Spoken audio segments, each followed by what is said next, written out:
Assalamualaikum warahmatullahi wabarakatuh.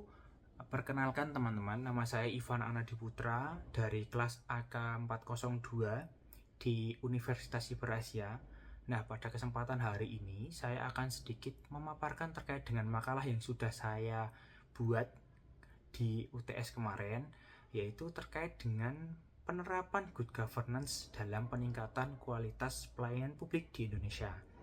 Nah, kenapa sih ini harus saya paparkan? Karena untuk pemenuhan ujian akhir semester genap di tahun 2024-2025 di mata kuliah akuntansi sektor publik. Nah, terkait dengan penerapan good governance dalam peningkatan publik atau peningkatan kualitas pelayanan publik di Indonesia, kenapa sih harus adanya good governance ini? Nah, pemerintahan ini diharapkan dapat memberikan pelayanan optimal kepada masyarakat. Jadi harus ada penerapan good governance yang baik dan yang menyeluruh dari setiap baik di pemerintah pusat maupun di pemerintahan daerah, dan harus diterapkan secara merata. Jadi setiap warga negara di Indonesia akan menerima kualitas pelayanan publik yang setara atau yang sama seperti itu.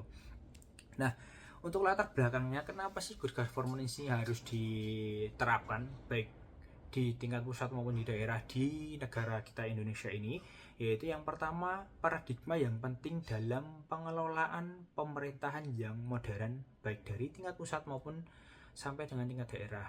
Nah, paradigma ini harus ditekankan dan harus dilaksanakan dengan baik untuk pengelolaan pemerintah yang optimal. Jadi masyarakat pun akan merasakan pemerintah yang dikelola atau ditata dengan baik.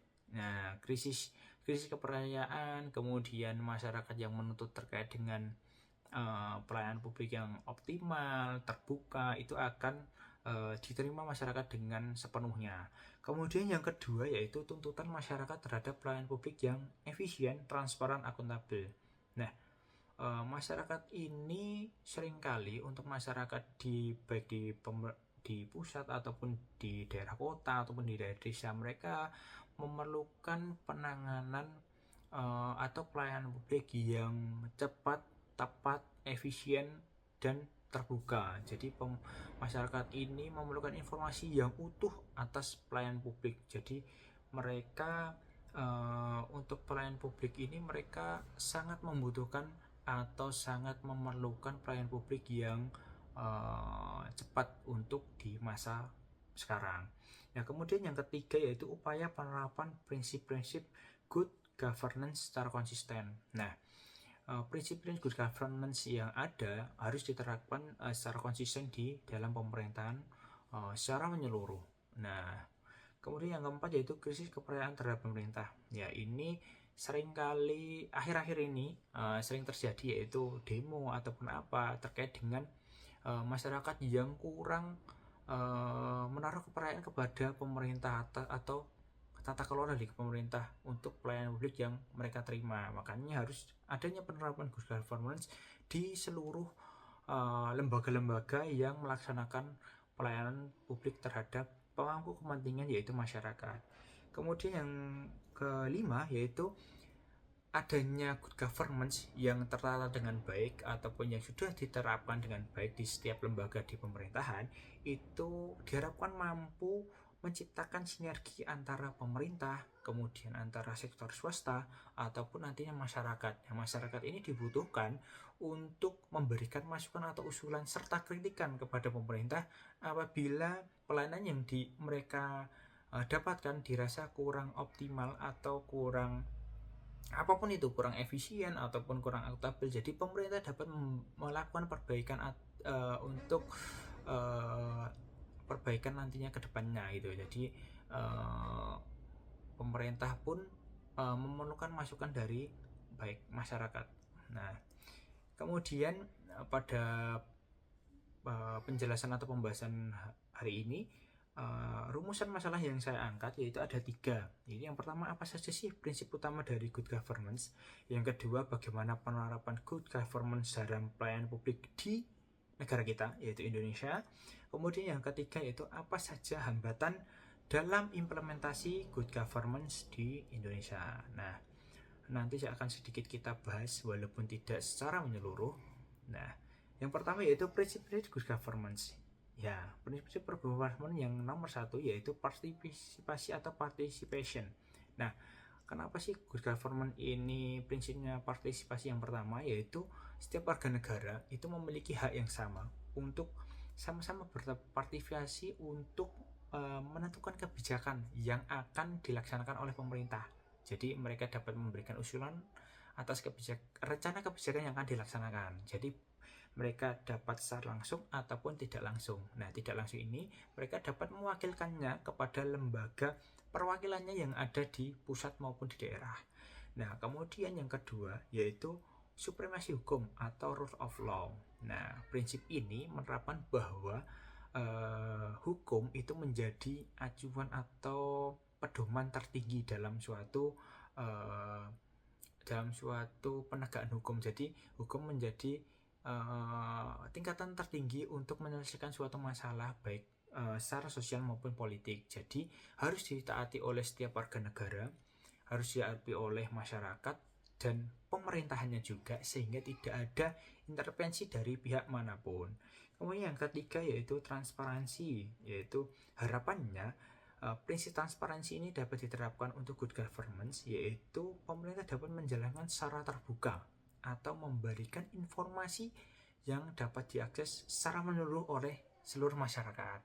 Nah, kemudian yang keempat yaitu responsivitas, yaitu masyarakat mengharapkan pemerintah ini sebagai penyelenggara yang harus dapat merespon dengan cepat ataupun tepat terhadap kebutuhan dari atau apresiasi dari masyarakat di masa sekarang. Jadi masyarakat akan terus menuntut pemerintah untuk dapat responsif. Makanya penerapan prinsip responsivitas di good government harus dilaksanakan. Kemudian yang kelima yaitu orientasi konsensus. Nah, prinsip ini menekankan bahwa pentingnya mencapai suatu kesepakatan. Jadi suatu kesepakatan kebijakan yaitu dapat melibatkan berbagai pihak. Nah, kemudian yang keenam yaitu keadilan atau inklusivitas. Jadi pemerintah atau penyelenggara negara harus dapat memastikan bahwa setiap orang, terutama kelompok rentan, itu dapat memiliki kesempatan yang sama untuk berpartisipasi dalam menentukan kebijakan di pemerintahan. Yang ketujuh yaitu efektivitas dan efisiensi. Jadi kemampuan pemerintah untuk melakukan dengan optimal yaitu pelayanan publik dengan efektif dan efisien. Yang terakhir yaitu akuntabilitas, yaitu pemerintah harus mampu bertanggung jawab atas kebijakan yang mereka buat. Nah, kebijakan atau pelayanan publik yang mereka laksanakan. Nah, kemudian yang kedua yaitu implementasi good government di Indonesia. Sebenarnya good government ini sudah diimplementasikan, sudah ada landasan hukumnya atau kebijakannya. Yang pertama yaitu Undang-Undang Nomor 28 Tahun 1999 tentang penyelenggaraan negara yang bersih dan bebas dari KKN. Kemudian Undang-Undang Nomor 25 Tahun 2029 yaitu tentang pelayanan publik. Kemudian reformasi birokrasi nasional.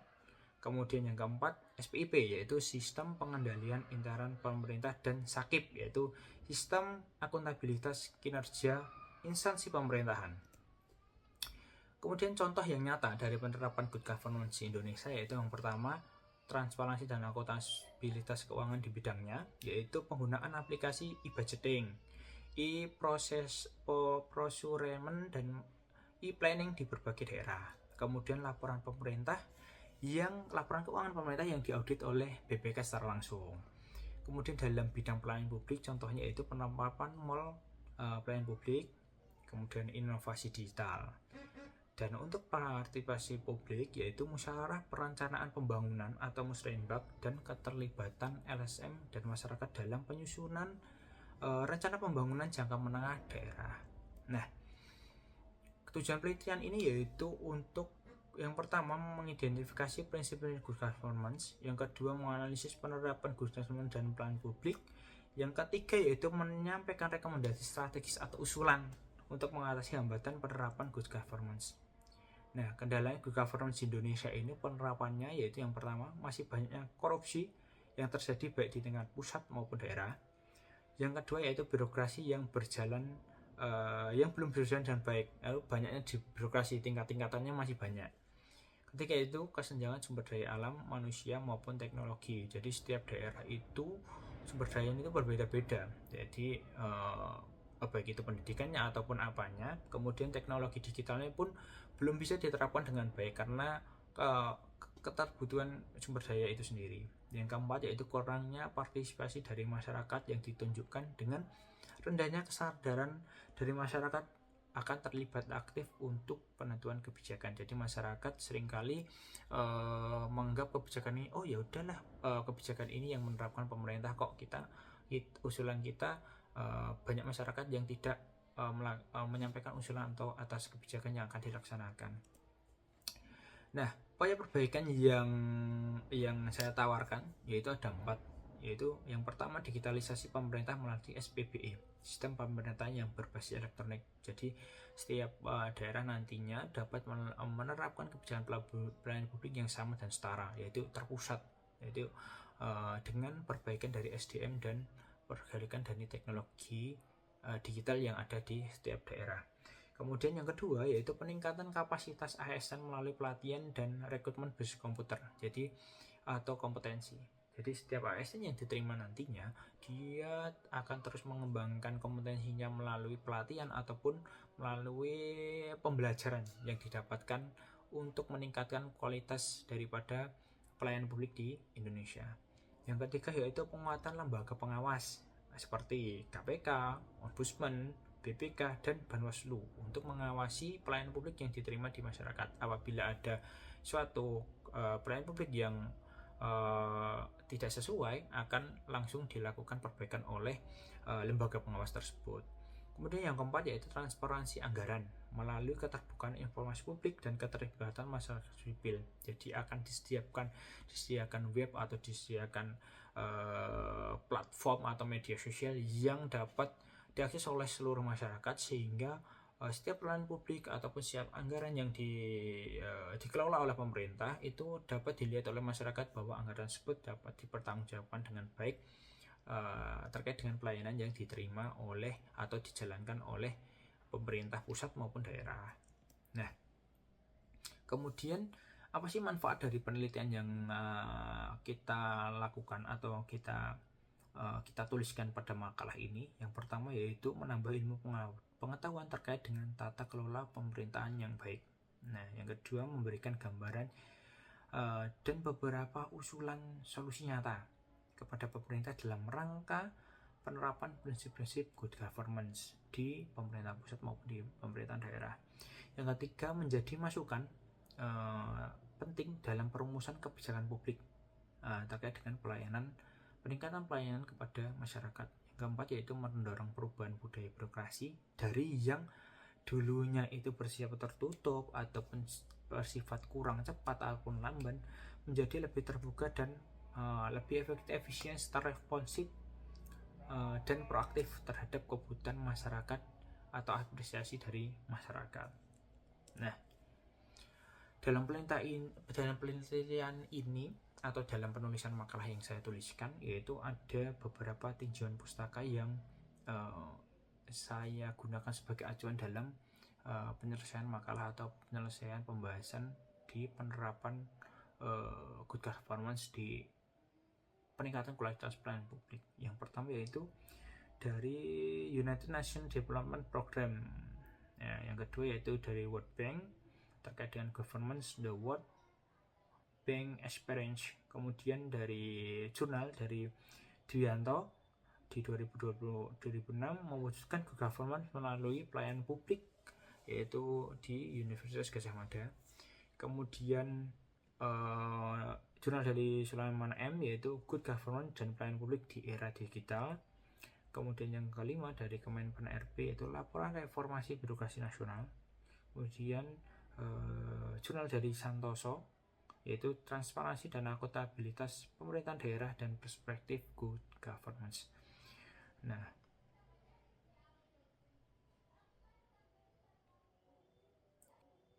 yang terakhir yaitu metode penelitian. Itu metode penelitian yang saya gunakan di penulisan makalah ini, yaitu penelitian ini menggunakan pendekatan kualitatif dengan metode studi pustaka, atau metode dilakukan dengan cara menelaah atau menganalisis berbagai literatur, baik itu jurnal maupun buku maupun artikel laporan maupun yang tersedia di media daring atau web resmi.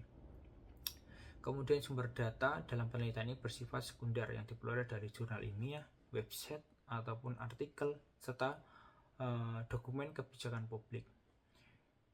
Yang selanjutnya yaitu teknik pengumpulan data. Pengumpulan data dengan melakukan penelusuran artikel, kemudian mengakses dokumen resmi pada web, kemudian menyaring informasi yang relevan dan akurat dan terkini sesuai dengan fokus pada penulisan penelitian ilmiah ini.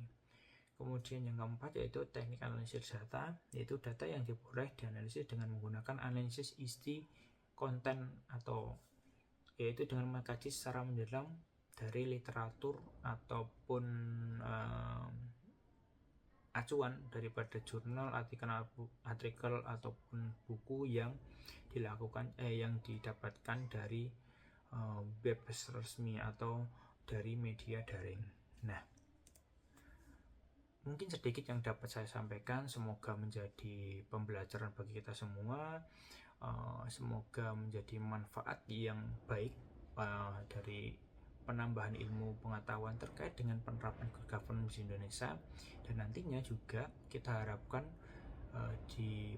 untuk pemerintah pusat maupun pemerintah daerah dapat menjalankan good governance dengan baik, dan kita sebagai masyarakat yang baik senantiasa akan memberikan usulan ataupun kritikan serta masukan agar pelayanan publik yang diterima oleh seluruh masyarakat dapat berjalan dengan baik, dengan optimal, secara efisien, efektif, dan akuntabel.